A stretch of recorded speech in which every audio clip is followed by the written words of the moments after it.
नमस्कार, आप देख रहे हैं एमपी न्यूज। आपके साथ मैं नम्रता बुंदेला। एमपी न्यूज के खास कार्यक्रम में आपका स्वागत है। मध्य प्रदेश में शिवराज सरकार बने 100 दिन से ऊपर का समय हो चुका है, लेकिन काफी दिनों से चर्चा चल रही थी कि आखिर शिवराज मंत्रिमंडल का विस्तार होगा कब। लेकिन जब यह मंत्रिमंडल का विस्तार हुआ, इसके 10 दिनों के बावजूद भी 10 दिन बीत चुके हैं मंत्रिमंडल विस्तार को, लेकिन अभी तक मंत्रियों के विभागों का बंटवारा नहीं हो पाया है। और इसीलिए सभी मंत्रियों के मन में केवल और केवल एक ही बात चल रही है, करें तो करें क्या, जाएं तो जाएं कहां। हमारे संवाददाता राहुल इस वक्त हमसे जुड़े हुए हैं। राहुल, मध्य प्रदेश के मंत्रियों के मन की बात, करें तो करें कहां क्या और जाएं तो जाएं कहां, क्योंकि अभी तक विभागों का बंटवारा नहीं हो पाया है। मुख्यमंत्री शिवराज सिंह चौहान जब दिल्ली दौरे पर गए थे तो उम्मीद थी कि वापस आने के बाद ये विभागों का बंटवारा हो पाएगा, लेकिन सीएम शिवराज ने कहा कि वर्कआउट करेंगे। वर्कआउट के लिए भी 2 दिन का समय हो चुका है, लेकिन अभी तक विभागों का बंटवारा नहीं हो पाया है। तो आखिर क्यों? देखिए नम्रता, बिल्कुल सही कहा कि तमाम जो मंत्री हैं उन्होंने शपथ तो ले ली है, लेकिन अभी उनके दिमाग में एक ही प्रश्न चल रहा है कि आखिर करे तो करे क्या और बोले तो बोले क्या और जाए तो जाए कहाँ। कुल मिलाकर ये जो स्थिति निर्मित हो रही है उसका एक सबसे बड़ा कारण है कि 10 दिन हो चुके हैं लेकिन विभागों का बंटवारा नहीं हो पाया है। भारतीय जनता पार्टी यूं तो बड़े बड़े दावे करती है कि संघ और संगठन के माध्यम से पूरा जो है मंत्रिमंडलों का विभागों का बंटवारा होगा, लेकिन 10 दिनों के बाद भी अभी तक विभागों का बंटवारा नहीं हो पाया है। ये एक बड़ा प्रश्न खड़ा करता है कि जिस प्रकार से शिवराज और महाराज साथ साथ जरूर है, लेकिन जिस प्रकार विभागों की बात जहां आती है तो रस्म कस्सी का दौर है वो जारी है। महाराज सिंधिया की यदि बात करें तो ज्योतिरादित्य सिंधिया लगातार शिवराज सिंह चौहान सरकार पर यह दबाव बना रहे हैं कि उनके तमाम सीपे सलारों को, यानी उनके तमाम जो कोटे के मंत्री हैं उनको मलाईदार विभाग मिले। शायद यही कारण है कि लगातार रस्साकस्सी का दौर जारी है। वहीं शिवराज सिंह चौहान की यदि बात करें तो एक आपने जुमला सुना होगा जिसमें कहा जाता है कि जिसकी जितनी संख्या बारी उसकी उतनी हिस्सेदारी। लेकिन मुझे लगता है शिवराज सिंह चौहान यही चाहते हैं कि भारतीय जनता पार्टी जब सरकार बनाने के मूड में थी, 105 विधायक थे, अब ऐसे में जो उनके विभाग है मंत्रिमंडल का बंटवारा तो हो गया है, लेकिन संख्या के लिहाज से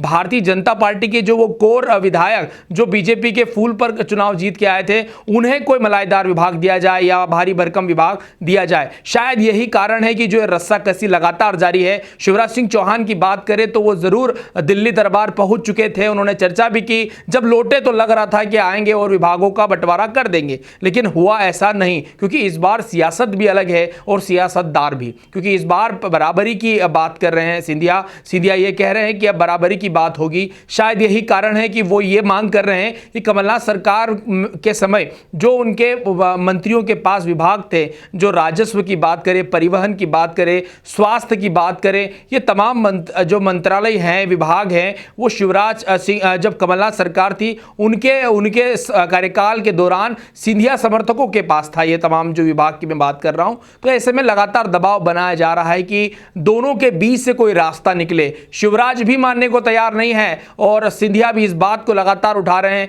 कि उन्हें उनकी पसंद के विभाग दिए जाएं। यानी कुल मिलाकर ये जो रस्साकसी चल रही है, इसी के कारण ये स्थिति बनी हुई है। तमाम जो विधायक है वो मंत्री बन चुके हैं, 33 विधायक है जो मंत्री बन चुके हैं, वो लगातार एक ही प्रश्न उठा रहे हैं, आखिर करे तो करे क्या, जाए तो जाए कहां।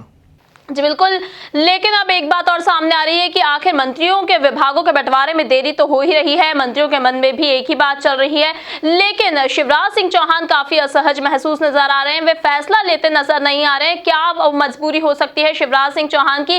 वैसे तो आपने बताया कि सहमति नहीं बन पा रही है। सिंधिया और शिवराज दोनों ही चाहते हैं कि उनके समर्थकों को अच्छे से अच्छा विभाग मिल सके और यही कारण एक सामने आ रहा है। लेकिन शिवराज सिंह चौहान या बीजेपी की अगर बात करें तो बीजेपी ऑन द स्पॉट फैसले लेने के लिए जानी जाती है, लेकिन इस फैसले में बीजेपी को काफी देर हो रही है। तो क्या वो मुख्य कारण हो सकता है जिसमें देरी लगा रही है बीजेपी? देखिए नम्रता, सबसे बड़ी खबर जो आ रही है सूत्रों के हवाले से कि करीब जो 33 विधायक है, 33 मंत्रालय है, उन विभागों का बंटवारा शुरू से होगा। यानी गृह मंत्रालय की बात करें, स्वास्थ्य की बात करें, जल विभाग की बात करें, जितने भी मंत्रालय जो पहले बांटे जा चुके हैं, हो सकता है कि 33 के 33 मंत्रालय फिर से डिस्ट्रीब्यूट किया जाए, यानी फिर से 33 के 33 विधायकों का शुरू से बंटवारा हो, तमाम मंत्रियों को मंत्रिमंडल में नए विभाग दिए जाएं, तो इसको लेकर लगातार एक प्रेशर बन रहा है। और मुझे लगता है शायद यही कारण है कि लगातार इसमें देरी हो रही है। लेकिन जो बात आपने उठाई है कि बीजेपी इतनी असहज क्यों नजर आ रही है,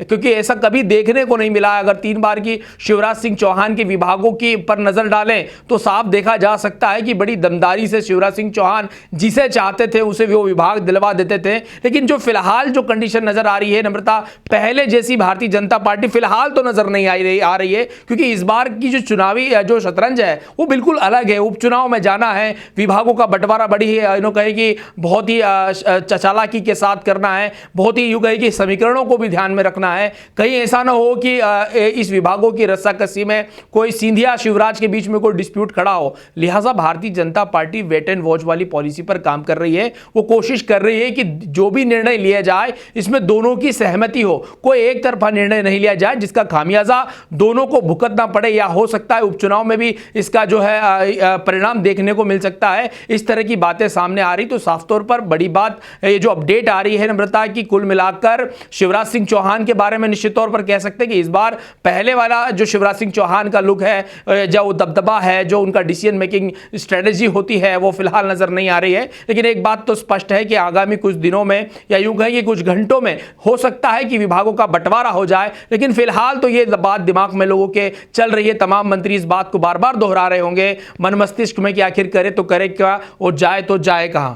जी बिल्कुल, तो मंत्रियों के मन की बात आखिर कब विराम लेगी, कब मंत्रियों के विभागों का बंटवारा होगा, ये देखने वाली बात होगी। लेकिन फिलहाल जैसा कि कहा जा रहा है कि शिवराज भी चाहते हैं कि उनके समर्थकों को उच्च विभाग मिले, मलाईदार विभाग मिले, और सिंधिया भी कुछ यही चाहते हैं। लेकिन बीजेपी की पूर्व मुख्यमंत्री उमा भारती की ओर से एक बयान भी सामने आ चुका है कि कोई भी विभाग मलाईदार नहीं होता, सभी विभागों में काम करना पड़ता है, पसीना बहाना पड़ता है, और यही बातों को ध्यान में रखते हुए मंत्रियों को बराबर रूप से विभाग बांट दिए जाएंगे। अब देखने वाली बात होगी कि लोगों का ये इंतजार और मंत्रियों का ये इंतजार कब खत्म होता है और कब विभागों का ये बंटवारा हो पाता है। ताजा तरीन खबरों के लिए आप बने रहिए हमारे साथ, देखते रहिए एमपी न्यूज। नमस्कार। एमपी की नब्ज, एमपी का हाल, मध्य प्रदेश की हर खबर एमपी न्यूज टीवी के साथ। लगातार खबरों के लिए सब्सक्राइब करें हमारा YouTube channel MP news TV. Latest updates के लिए बेल आइकन दबाना जरा भी न भूलें।